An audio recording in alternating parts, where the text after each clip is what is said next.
আসসালামু আলাইকুম। আমি আজকে চিকেন কাঠি তৈরি করব। তার জন্য আমি আমার নিজের হাতে লাগানো মরিচ গাছ থেকে মিষ্টি মরিচ পেড়ে নিলাম। মরিচগুলা মাশাআল্লাহ অনেকগুলা হয়েছে, দেখুন। ক্যাপসিকামও আমি নিজে হাতে চাষ করেছি মাশাআল্লাহ, দেখুন। এখন আমি এগুলা কেটে নিব।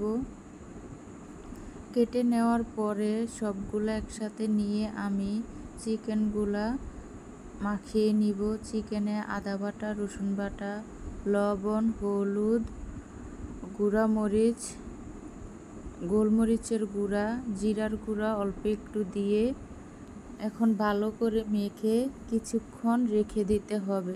5-10 মিনিট রেখে দিলে মশলাগুলো একটু মাংসের ভিতরে যায়। এখন আমি মাংসগুলা, সবজিগুলা কাঠির ভিতরে প্রথম গাজর, তারপরে একটা মুরগির মাংস, তারপরে একটা দিয়ে দিব আমি টমেটো। এভাবে একে একে করে সবগুলা দেওয়া হয়ে গেলে আমি এগুলা সুন্দর করে ভেজে নিব। দেখুন, সবগুলা তৈরি হওয়ার পরে অনেক সুন্দর লাগবে দেখতে, কালারফুল লাগবে মাশাআল্লাহ। দেখুন, তৈরি করে নিতেছি।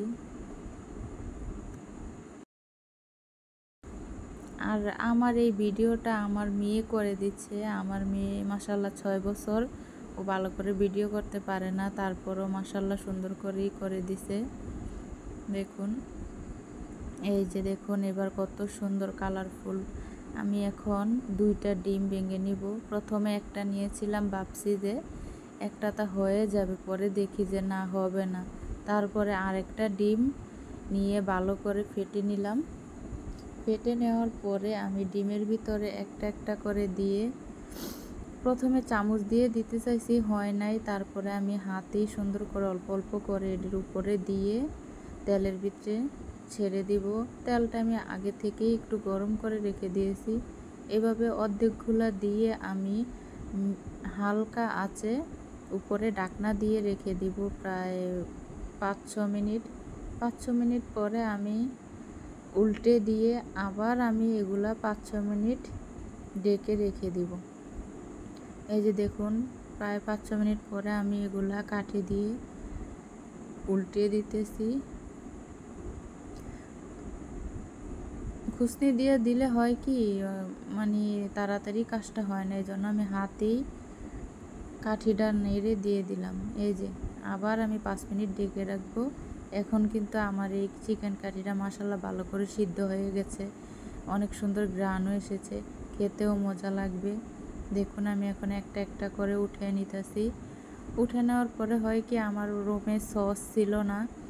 সস না থাকার কারণে আমরা খালি খেয়ে নিয়েছি। আপনারা সবাই ভালো থাকবেন। আল্লাহ হাফেজ।